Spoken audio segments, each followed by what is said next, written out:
Welcome to Square Notes, the Sacred Music Podcast.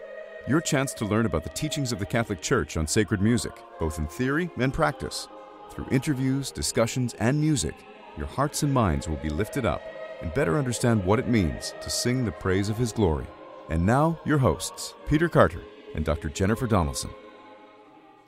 Hello, listeners, and welcome to Square Notes, the Sacred Music Podcast. We're coming to you just before the American Thanksgiving holiday, after some time dealing with all that life has thrown our way in 2020, to say thank you to you, our listeners, for your support and interest in the work we're doing. It hasn't been an easy year for many, us included, and we're grateful to hear from you and to hear about how the podcast has been an encouragement to you. We're looking forward to getting back to a more regular publication schedule and have a lot of great episodes upcoming for you. We've also begun releasing on our YouTube channel some online workshops I've given recently and that you might find helpful. The interview we bring you today is from February of 2020, which feels like an eternity ago in 2020 timekeeping. His Eminence, Joseph Cardinal Zen, the Bishop Emeritus of Hong Kong, is a man of great fortitude and clarity, especially in recent years. And what may be lesser known is that he has a fair bit of musical experience in his life as a Salesian and seminary formator. We were delighted to be able to sit down with him as he visited New York to talk about the role of music in his life and a little bit about the musical experience of Catholics in China. A little caveat, you'll hear his Eminence's microphone jostling about a bit in the interview, which took place in a comfortable, non-studio setting, but we've tried to minimize this in our editing process. And now, our interview with His Eminence, Joseph Cardinal Zen. Your Eminence, thank you so much for taking the time out of your busy schedule to be with us today. I understand that you are the son of first-generation Catholic parents. What was it like to belong to a Catholic family, growing up in Shanghai, surrounded by a culture that was overwhelmingly not Catholic or even Christian? Actually, I never felt to be in a difficult situation as first-generation Catholics because by that time in China, there are already the small families. So actually, on the part of my father and mother, there are very few Catholics. But in our relation, we didn't feel much, you see, because also Shanghai is a very open city, and there is already much influence from the West, and we lived in the French concession, so there is no particular difficulty to live our faith. On the contrary, we had a wonderful situation because our home is very near the church, and I studied in the school of the parish, and the principal of the school very happened to be a priest and also very zealous, so very dense Catholic atmosphere. And so my father was a very fervent Catholic. Actually, when he was baptized, he thought he would like to become a priest. But by that time, the missionaries were not of the opinion that, the newly baptized as adults should become priests. They say, oh, no. You learn more faith and live your faith and send your children to become priests. And they said, So my father said, okay. So he got married, and so he waited to have a son. But I had 5 sisters before me. I was the sixth of the family, the first child. And my father started bringing me every day to church. So first generation, but very fervent. My mother, less than my father, is just it was just ordinary good Catholic, going to Mass on Sunday. But my father used to go every day to church. So my faith grow very comfortably. Yeah. So the parish life was your life. You Wonderful. You embraced that. Both in the parish and in the school. In the school, yeah. Yeah, really. Can you talk about those early experiences of the liturgy there, of the Mass, of sacred music? Were there any lasting impressions from that? Yeah, that was before the liturgical reform. So many things now may sound very traditional, like more masses. For example, my father took me for 5 masses on Sunday. Oh, wow. Now, 2 in our parish, one to prepare for the communion, the second to make Thanksgiving, and then he brings me to a good breakfast. And then the third mass was in the chapel of a sister convent, half dark, small, so mysterious. I liked it very much because very different from my parish. And then the fourth mass is with the Franciscans. The church not beautiful, but I liked very much the picture of St. Francis. Now I see rarely St. Francis and our Lord on cross. So St. Francis putting on the shoulder of our Lord, and the foot on the globe. I don't think you see very often that picture. Beautiful. And my father had also a similar picture on the wall, just in front of his bed. So wonderful experience. And the last mass, the high mass, according to the old liturgy, the celebrant singing with very strong voice. Actually, that happens to be a parish particularly for foreigners. I have to say that I got a little scandalized with the people there. You know why? First of all, the mass is very late, 11:30, something like that. And so I say, the latecomers are all foreigners. They sleep in the morning. And then we Chinese, we like very much kneeling down. You imagine, on the first day of the year, presenting our best wishes for the new year, we have to kneel down and also with the head on the floor to make such wish to our father and mother. And that's our tradition. But then at that last mass, many people, especially those who stand at the end of the church, they just stood there. They don't fall on their knees. So we got a little scandalized. Anyway, so very interesting experience. So I would say a very strong faith experience all those years. Yeah. Did you spend some time in a monastery? Is that right? It's not monastery. Oh, no, not a monastery. No. Actually, my religious vocation started with the Salesians. With the Salesians, okay. And Salesians don't have monastery. They have religious houses, okay. But the process was you have first to do the so-called, we call aspirantate, the preparation for novitiate.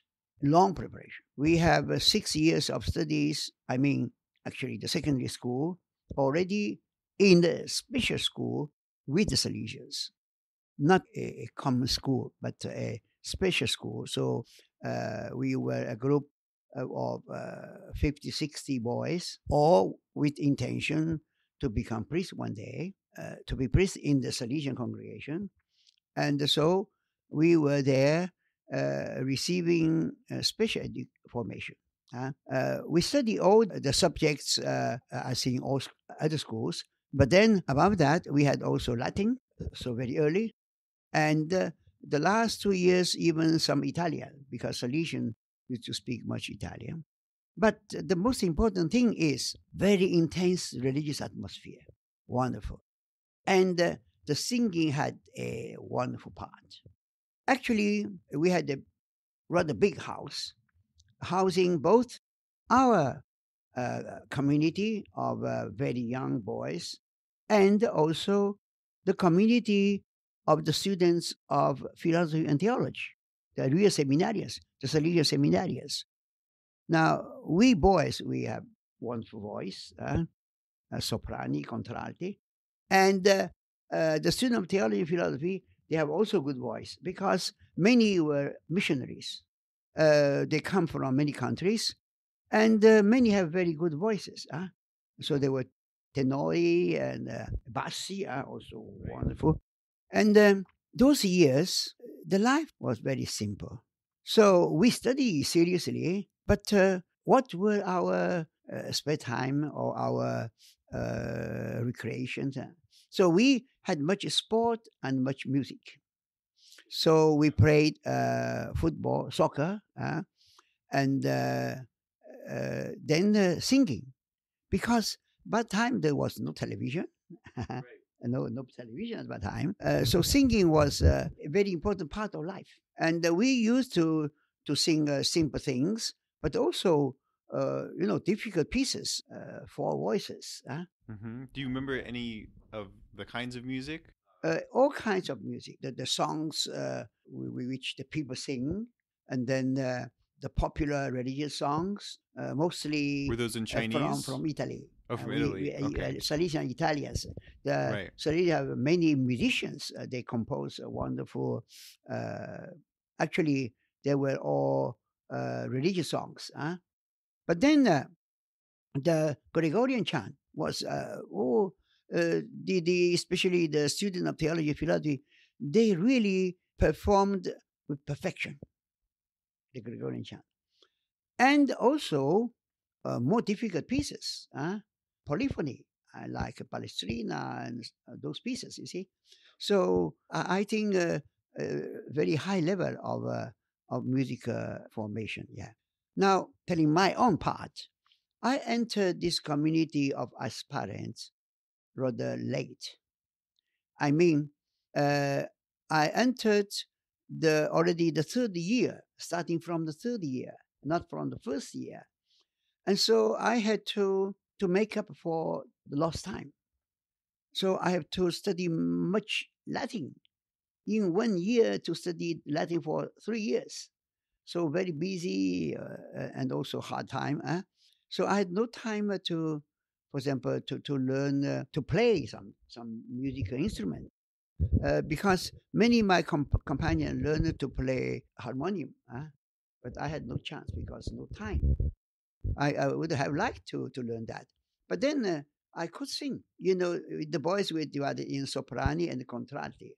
I happened to be a contralti. After 1 year, I was told to retire and to concentrate on my studies because my voice is not good. Because my voice cannot mix well with other people. You see, people hear my voice, so it's disturbing. Okay, so I said, okay, I understand. But then after 1 year, so for the last 2 years in that community, I was called back to sing. But the choir master said, you see, please sing softly. So actually, they want me to be a helper for the other boys, because the contralti, the second voice, they don't have much the melody to help. Second voice is always to complement the first voice, so the melody is not that clear and fluent. So it's more difficult to keep the and I was able to do that. So okay, I like that job. So I always liked music. Yeah, I always liked music. So that was wonderful. And Don Bosco, the founder of Salesians, insists very much on music. So that formation of music was part of your religious formation, really, yes, since you grew up and experience of the faith. You mentioned the painting of the crucifix and was it St. Francis of Assisi, and how the religious art complements our faith and enlivens our faith, right? Yeah, but especially the devotion to Our Lady. Right. Oh, we have so many hymns in honor of Our Lady and many festivities. That's characteristic of the Salesians. Yeah. Now, I guess so. Fast forwarding a few years to your work in the seminaries in China, it seems that you've had a lot of teaching experiences throughout the seminaries, because while the communists permitted you to teach, you'd have to move around. Is that right? No, actually, I'm born in Shanghai. Then I moved to Hong Kong in 1948, peaceful time, because the communists got the power in 1949 only, 1 year later. So I came to Hong Kong in the normal process, and I joined the novitiate when we were 20. So we could sing something, but it's very different from what we did in Shanghai. Because in Shanghai, we had two big communities. It's different, but I like to tell you one episode. The incarnation of Our Lady helped Christians in the Holy Shrine in Shanghai in 47. We were invited for the musical part. We sung the Mass and everything for the incarnation, many pieces, wonderful pieces. Some new pieces composed for that occasion, and some traditional pieces. So, for example, the ordinary piece for the Mass of Our Lady, starting from Salve Santa Parens in intro. I like very much the communion song, Beata Viscera, Maria Virginis. But we had also a special song composed for the purpose of incarnation, Corona Aurea. Oh, beautiful. And also there was a Austrian missionary. He composed a wonderful music for the words composed by Don Bosco himself, O Maria Virgo Potens, a powerful song, yeah. 3 voices. So wonderful memory of that celebration. But then in Hong Kong, we were few as a community of formation that was rather beginning. Yeah, we used to sing a lot, but not that quality and level as we had in Shanghai. Then I went to study to finish my studies. It took many years because I was destined to become a teacher in the seminary. So I got my degrees in philosophy and the theology. So doctorate in philosophy, licentiate in theology. So I could teach both philosophy and theology went back. And at that time, when I came back, the situation was special in Hong Kong because the Salesian province of China, we were some way ahead of some other provinces like the Philippine province, the Vietnamese province, the Thailandese province. So the scholastics from those provinces come to Hong Kong for the study of philosophy. So we were international community again, yeah. And actually, I taught the religious singing because during my 9 years in Italy, I learned many things, and especially the Gregorian chant. We had a schoolmate who was a real expert in Gregorian chant. And then also because the last years of my study in Italy were the years of the Ecumenical Council, and so the reform. And I learned very well the liturgical reform. So went back, you see, I could share with the students the old and the new. Actually, I had a special liking for some religious songs by Italian composers, not the Gregorian, but imitation Gregorian chant. So in some way, a mixture of the Gregorian chant, the free melody, and the normal songs.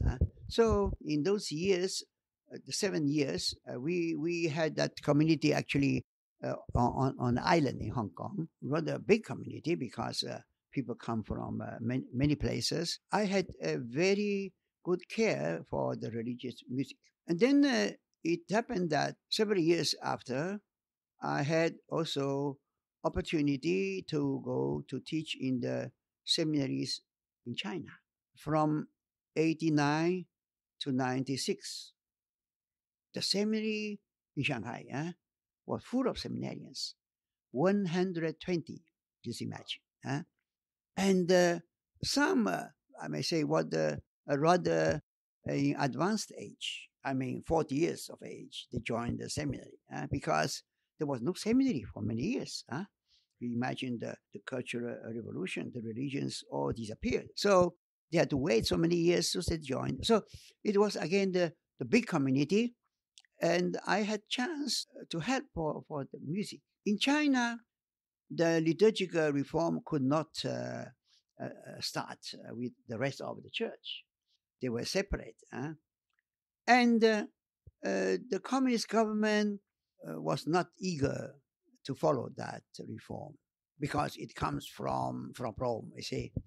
And they insist always we have the Chinese church, you see. But then the bishop in Shanghai, very open-minded, and so said, oh, we must join. And so we prepared the community for the new liturgy. But they still kept the Latin Mass because all the parishes, they were still using the Tridentine Mass. Actually, the new liturgical form started in the underground first because they could get the liturgical books from Taiwan. But the official church waited for several years before they introduced that new liturgy. And so to prepare for the new Mass, because you need many new songs, for example, first of all in Chinese, and then also adapt to the Mass. We were the first ones invited to teach in the seminary. I had to wait for 4 years after my petition to be invited. I invited myself. And we were, me, Father Low, who is the expert of liturgy, and Father Malatesta, the Jesuit, biblical scholar.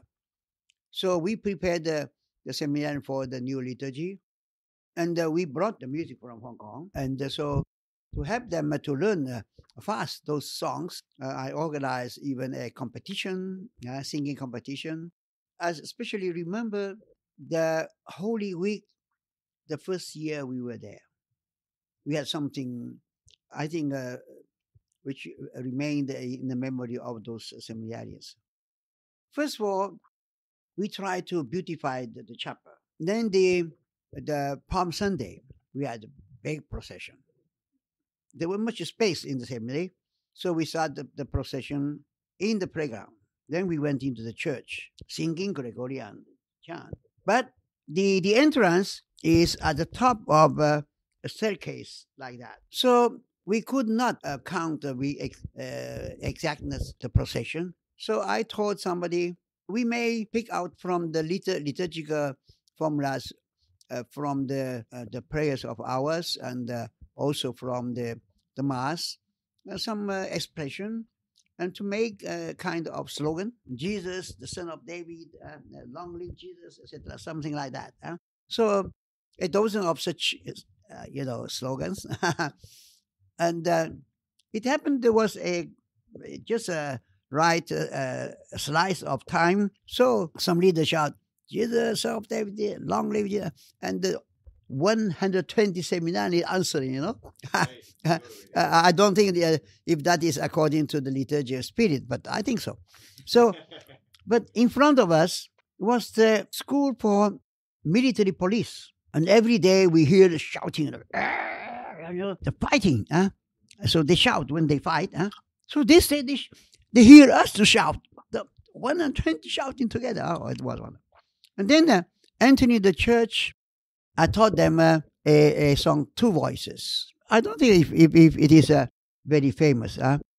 Ingrediente Domino. Oh, wonderful. So they, young people, you see, they were so happy to shout, Oza, Oza, Oza. Two voices. So I think not being able to play any instrument, I contributed to the musical formation. I enjoyed very much in that seminary. For 7 years, yeah. Is Gregorian chant still taught in the seminaries today, or not so much as before? After 96, I was made coadjutor bishop in Hong Kong, so I could no more go back to China. And by the time in Hong Kong, we have very few vocation, very small seminary, and I had no direct contact with those even as bishop, because I am a religious, and the seminary is more in the hand of the diocese priest. And also, rather small. So surely I visit seminary, but I have a no direct work in the seminary. And in Hong Kong, very few parishes still keep some Gregorian chant. Very few. So the situation is very good. But then we have one community mainly made of young people. They like the Tridentine Mass. And under the order rule, they needed the permission of the bishop. And in Hong Kong, the Mass was on Saturday, but not recognized as Sunday Mass. But then these people very willingly go back to the parish. So they had no objection to the new form liturgy, but they like also the old ones. So they benefit spiritually from both forms of the liturgy. Exactly. But by that time, not many priests know Latin. So even as bishop, I went several times to help them for the Sunday Mass or the Saturday Mass, and I enjoyed it. You see, when we started the new Mass in Shanghai Seminary, I was the main celebrant because I know the old and the new. So I'm from Shanghai. Father Lo is from Hong Kong. So in the Shanghai Seminary, the Mandarin was used. Even Father Malatesta knows Mandarin, but I was naturally the main celebrant because I know the language better. And I still remember the sermon I gave. It was the feast day of Saint Jerome. And the reading says that Bonus Scriba takes from the old and the new. So I was telling the seminarians, now the bishop wants us to get into the new liturgy, okay? But there's no opposition. So remember, our faith was nourished by the old liturgy. My vocation came from the old liturgy. Many martyrs in China, they were formed by the old liturgy. So please never think that the old liturgy was wrong and the new one is right. No, both are right. So I said that very clearly. I said I like very much the new liturgy, but I still love the old one. So it was important to have the clear ideas about the liturgy. But because somebody had a wrong mentality, sometimes they ridicule the old liturgy. That's wrong. That's wrong. We should have high respect. But I even love I love especially the Gregorian chant because it's so conducive to prayer. Obviously, you must understand the Latin, because Gregorian chant, the music is always made according to the words. The words are fundamental. So I think I was fortunate to have had my formation in the old liturgy, and I know many Gregorian pieces by heart. When you were growing up, was there also devotional hymns in Chinese, in some of the Chinese languages that you sang as well? Sure. That formed you as well with the Gregorian chant? Yeah, and especially many songs are translated from Italian because the Salesians, we have many Salesian musicians. Was it the case in China, just how it was in the United States, that after the liturgical reforms, there was a lot of new compositions introduced into the liturgy? I mean, part of that, the liturgy calls for, say, in the responsorial psalm, but then other parts of the liturgy as well, when other devotional hymns can be sung, was it all new compositions, or was Gregorian chant still preserved in the new liturgy in the lived experience? No, unfortunately, the Gregorian chant almost disappeared, almost. And as about the new composition, it's not easy to have a good new composition. You see, you need always a screening. Many new compositions, but some good ones remain. So in Hong Kong, we have some very good pieces. But unfortunately, for the music, you may not have the pieces you need. For example, the responsorial psalm. It's easy to find the tunes for the psalm, but not for the antiphon. You have to compose for the antiphon. We lack the antiphons. So it's pity that we just recite the antiphon and then sing the psalm. So we are still waiting for people to give music to the responsorial psalm, to the antiphons. Yeah. It's a long way to go. There are various musical traditions in China which demonstrate various approaches the missionaries took towards enculturation of the gospel into Chinese cultures. One thinks here especially of the Jesuits and the work of priests like Matteo Ricci and Joseph Marie Amiot. Could you tell us what sorts of these musical traditions from the various eras of mission work took root in mainland China or in Macau or in Hong Kong and still exert an influence on Chinese sacred music today? So you are talking about China. Huh? Now, we are fortunate that we had many wonderful missionaries in China, and many congregations like Jesuits, Franciscans, the foreign missionary from Paris, and they all have differences. You mentioned the Jesuits in particular, Matteo Ricci. I don't know any particular contribution from Matteo Ricci for the music. I don't know. But it seems that the Jesuits don't used to sing in the liturgy. Have you noticed that? That is a common joke about Jesuits. It's not a joke. It's a reality. The Pope Francis never sings in the Mass. Okay.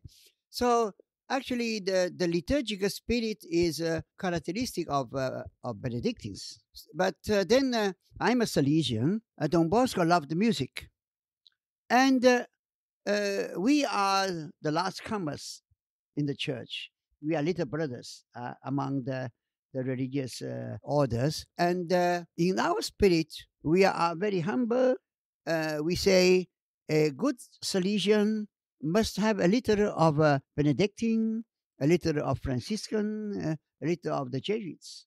We mean, for the liturgical spirit, we have to imitate the Benedictines. And for the poverty, we have to imitate the Franciscans.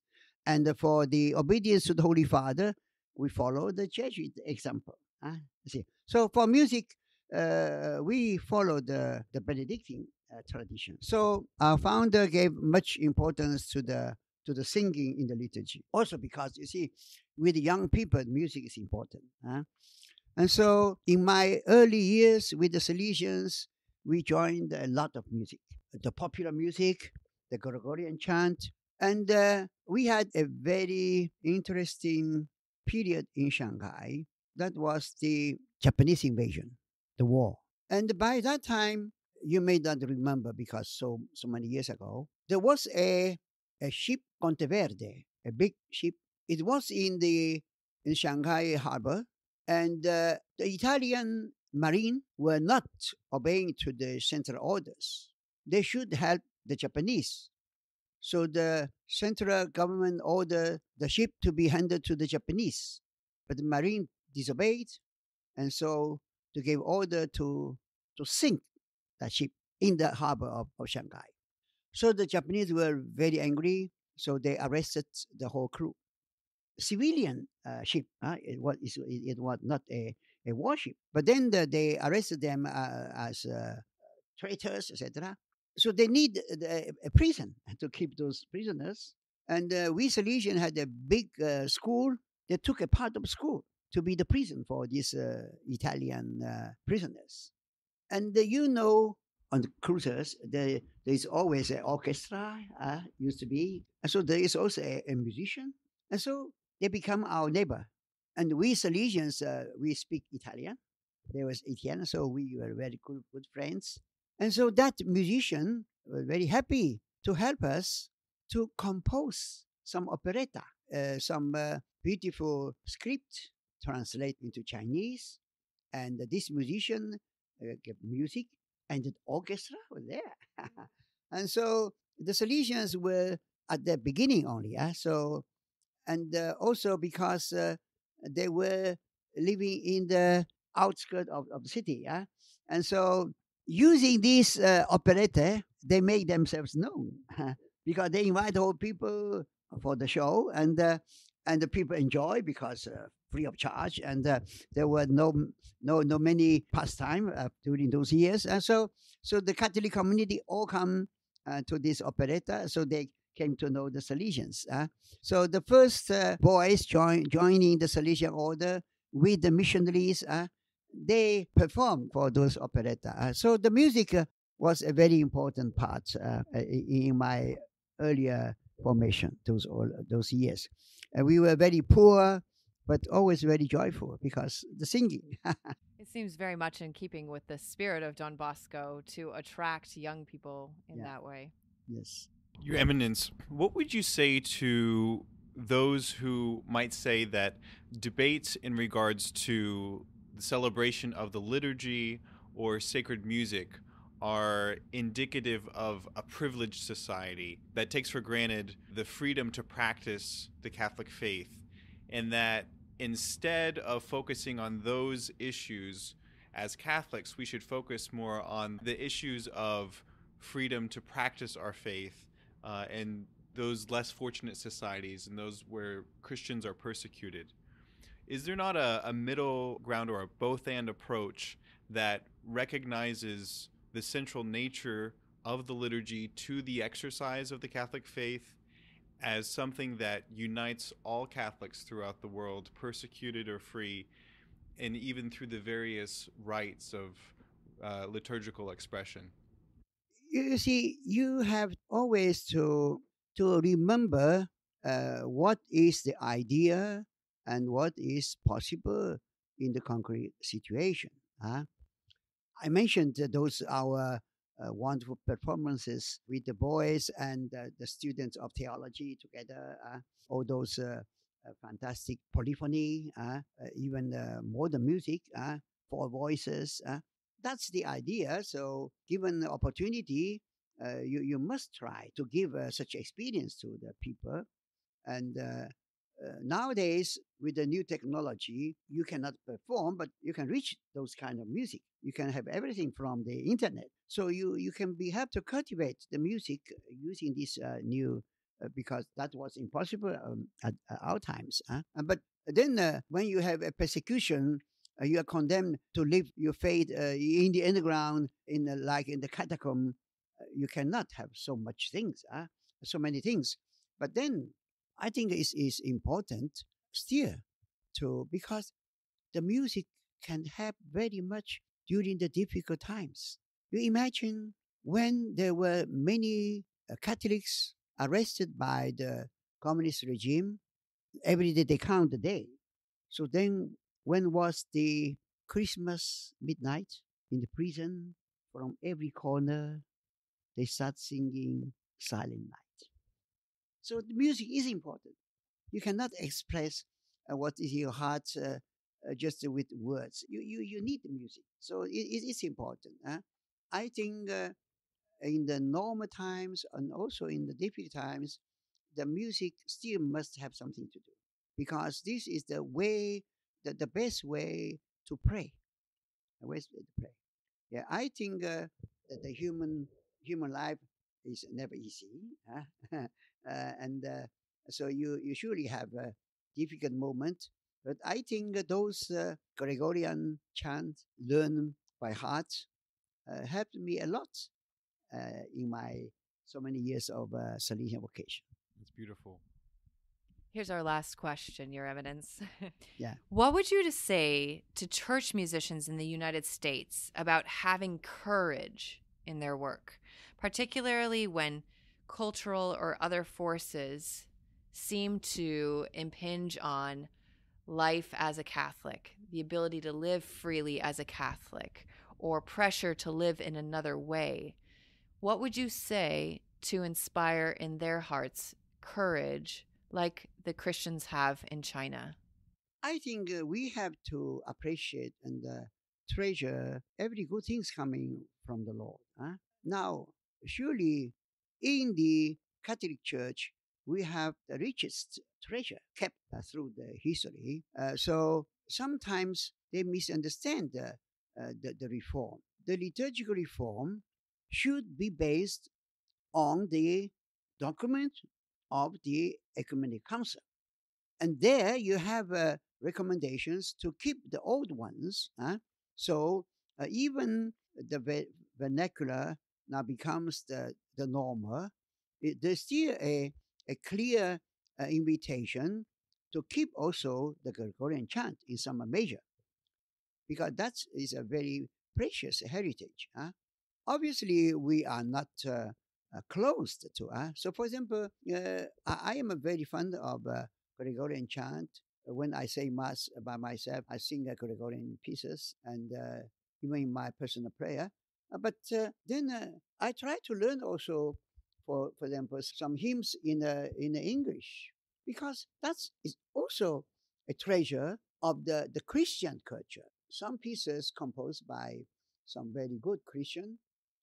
Recently, for example, the recent years, I learned Abide With Me. It's a beautiful hymn. Beautiful. And also it's very fit for the old people. Yeah. And then, for example, recently we have this celebration of canonization of Newman. Lead Kindly Light. It's beautiful. So there are so many pieces, traditional pieces in the Protestant communities that we can share. I find that the Abide With Me is in the Catholic breviary. So I think we must be open to the treasure from so many years of Christian life. We are really fortunate. I love the music. Wherever you find it helps your prayer. And unfortunately, it's easier to learn the new music. It's more difficult to learn the Gregorian. But it's very fruitful. So given chance, I always encourage people. Thank you so much, Your Eminence. It's been a real pleasure to meet you, and thank you for your generosity and time with us. There are so many people in the United States who look up to the Christians in China as our sort of big brothers and sisters in the faith, and that we have much to learn from you and the people that you serve in terms of being faithful to Christ at any cost. And thank you so much for your witness to the faith. Then you see, there is always a mutual, penetration. So I think if one is well formed in the old music, then easily they can transmit that spirit into their modern composition. I like many Italian sacred music with the spirit of Gregorian chant.